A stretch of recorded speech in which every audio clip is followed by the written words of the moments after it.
आज हम कक्षा 8 के पाठ बस की यात्रा उसका अध्ययन करेंगे और समझने का प्रयास करेंगे। बस की यात्रा में लेखक हरिशंकर परसाई ने एक यात्रा वृतांत को व्यंग के रूप में लिखा है।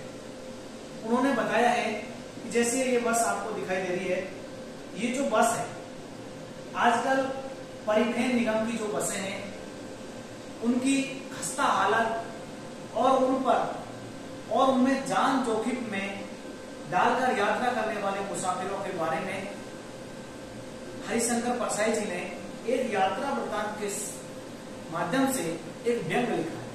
उसमें ये बताया है कि आज बहुत सारी बसें परिवहन निगम की ओर से चलती है, लेकिन उनकी देख रेख पर कोई ध्यान नहीं दिया जाता है। जैसे प्रकार से ये बस है, इस खिलौनों के माध्यम से मैं आपको बताना चाह रहा हूं कि इस बस के माध्यम से हम एक स्थान से दूसरे स्थान पर यात्रा करते हैं, हमारी मंजिल तक पहुंचने के लिए यात्रा करते हैं। लेकिन अगर इसका रखरखाव, इसकी मरम्मत अगर ठीक से नहीं की जाए तो हमारी जान जाने में कुछ क्षण ही लगते हैं। इसलिए लेखक हरिशंकर परसाई जी ने बस की यात्रा नामक पाठ के माध्यम से हमें दर्शाया है कि किस तरह बस की हालत खस्ता हालत होने से हमारी जान जोखिम में पड़ सकती है। हरिशंकर परसाई जी ने बस की यात्रा में के माध्यम से 4 मित्रों के साथ उन्होंने पन्ना से और सतना की यात्रा का टूर बनाया। पन्ना से सतना की यात्रा करने पर उनको जबलपुर की ट्रेन पकड़नी थी और वो बस 1 घंटे बाद में मिलती थी, यानी एक बस निकलने के बाद दूसरी बस का टाइम 1 घंटे का था। इसलिए उन्होंने सतना से और पन्ना के लिए यात्रा का समय बनाया। जब बस में चारों मित्र बैठ गए तो बस धीरे धीरे धीरे धीरे अपनी मंजिल की ओर चलने लगी। मंजिल पर चलने के बाद जैसे ही वो बस में बैठे तो ऐसा लग रहा था जैसे बस उठने वाली है, उसकी स्टीयरिंग फेल हो गई है और उसमें बैठकर ऐसा लगा कि ये बस बैठने के योग नहीं बल्कि ये पूजा के योग है। हरिशंकर परसाई जी ने इस व्यंग में बहुत सारे चुटीले और रसिक अंदाज में हमारे सामने पेश किया है। जब बस में वो बैठे, बस चलने लगी, धीरे धीरे धीरे धीरे बस अपनी मंजिल की ओर चलने लगी, लेकिन थोड़ी दूर चलने के बाद बस स्टीयरिंग और ब्रेक जैसे मानो फेल हो गए। उसका पेट्रोल की टंकी में मानो छेद हो गए हो। छेद होने के बाद ऐसा लगा जैसे ड्राइवर नीचे उतरा, उसने पेट्रोल की जो टंकी थी उससे नली के माध्यम से बाल्टी में पेट्रोल निकाला और पुनः उसकी मरम्मत करके उसमें भरा। थोड़ी दूर बस चलती जा रही थी अपनी मंजिल की ओर। कभी कभी रास्ते में जंगल, बहुत सारे पेड़ पौधे, झीलें दिखाई दे रही, लेकिन उन झीलें, पौधे, उन सबको देखकर कभी को ऐसा लग रहा था कि जैसे मान लो ये बस कहीं पेड़ों से टकरा जाएगी, कहीं झील में गिर जाएगी, कहीं नदी में डूब जाएगी। यानी उनका मन बहुत ही व्यथित और दुखी था। परसाई जी ने कहा था कि जब चारों मुसाफिर, चारों मित्र जब उस खस्ता हालत बस में यात्रा कर रहे थे तो उनको डर, मन में डर समाया हुआ था और उनको महात्मा गांधी के सविनावज्ञा आंदोलन और असहयोग आंदोलन की याद आ रही थी। बस की हालत इतनी शिकस्त थी कि उनके कल पुर्जे एक दूसरे का गांधी जी के असहयोग आंदोलन की तरह सहयोग नहीं कर रहे थे। कभी स्टीयरिंग हिल रही थी, कभी ब्रेक हिल रहा था, कभी सीट के ऊपर लेखक, लेखक के ऊपर सीट। कहने का मतलब बस बहुत ही जर्जर और शिकस्त हालत उसकी थी। ऐसे जैसे करके जब वो बस चलती जा रही थी, रास्ते में एक पुलिया है। पुलिया बहुत मजबूत थी, लेकिन पुलिया से जब बस निकल रही थी तो बस का जो टायर था वो फिस हो गया, यानी कि पंचर हो गया। चारों मित्र जो बस में बैठे हुए थे उनको ऐसा लगा कि अब हमारी जान जाने वाली है। परसाई जी ने यहाँ पर व्यंग के रूप में लिखा है कि आया है सो जाएगा राजा रंक फकीर।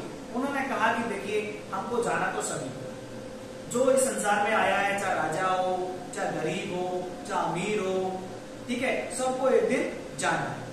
तो उन्होंने थोड़ा सांसारिक रूप में लेकर इस बात को कहा।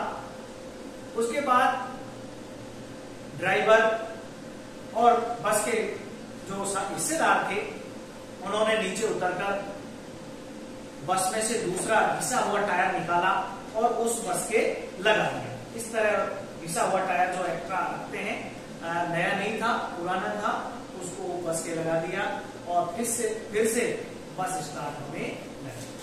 धीरे धीरे धीरे बस चली।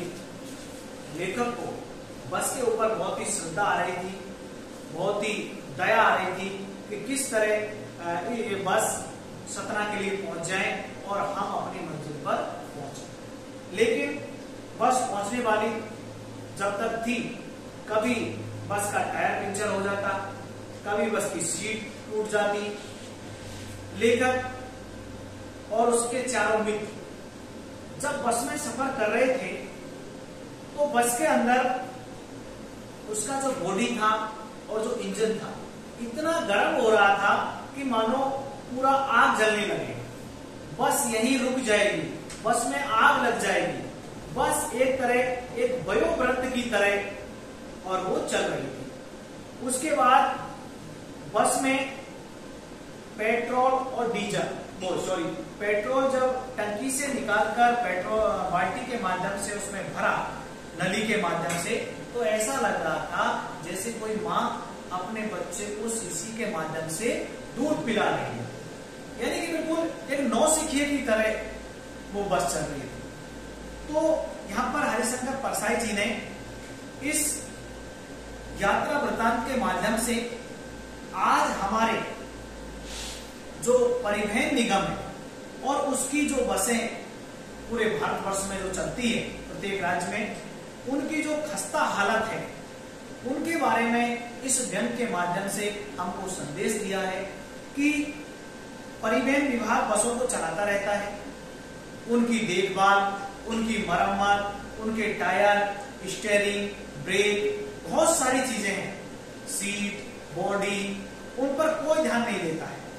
और कई बार सड़क दुर्घटनाएं हो जाती है, बस पुलों से गिर जाती है, ब्रेक फेल हो जाते हैं, स्टीयरिंग फेल हो जाती है और बहुत सारे जान और माल की हानि होती है।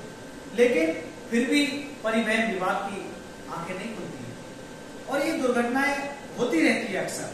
ये परिवहन विभाग जो है उसकी लापरवाही है। तो उसके प्रति लेखक ने एक कटाक्ष करते हुए, उनके ऊपर कड़ा कटाक्ष करते हुए हम सबको ये चेताया है कि हम उन बसों की हालत को देखकर हम यात्रा करें, हम उनकी स्थिति को देखकर उनमें सफर करें, जिससे हमारी जान जोखिम में नहीं डले और हम एक अपनी मंजिल तक सुखद यात्रा कर सकें।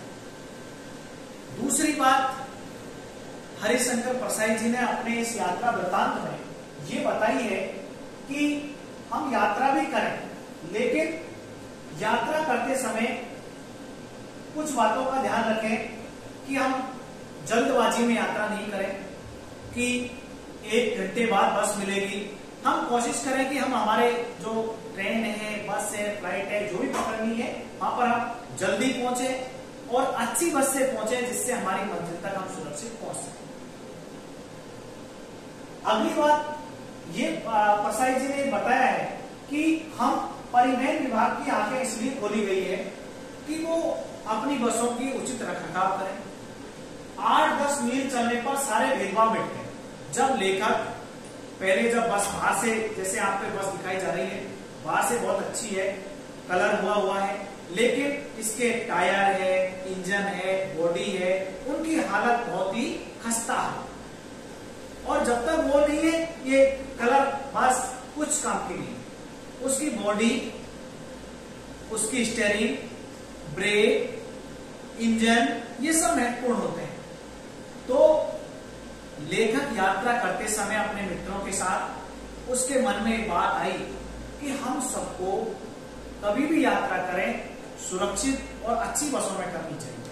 परिवहन विभाग अपनी बसों का रखरखाव करें, उनको अच्छी तरह मरम्मत कराएं, उनकी देखभाल करें, जिससे हम सभी लोगों का जीवन बच सके। तो हरिशंकर परसाई जी के इस व्यंग के माध्यम से हमको ये बताया गया है कि परिवहन विभाग अपनी आंखें खोलकर बसों की हालत सुधारे और कोई भी इंसान एक सुरक्षित और एक अच्छी बस में यात्रा कर अपनी मंजिल पर पहुंचे। खिलौनों के माध्यम से आपको इस बस की यात्रा, जो यात्रा वृत्तांत है, उसको पढ़ाने का यही उद्देश्य है। धन्यवाद।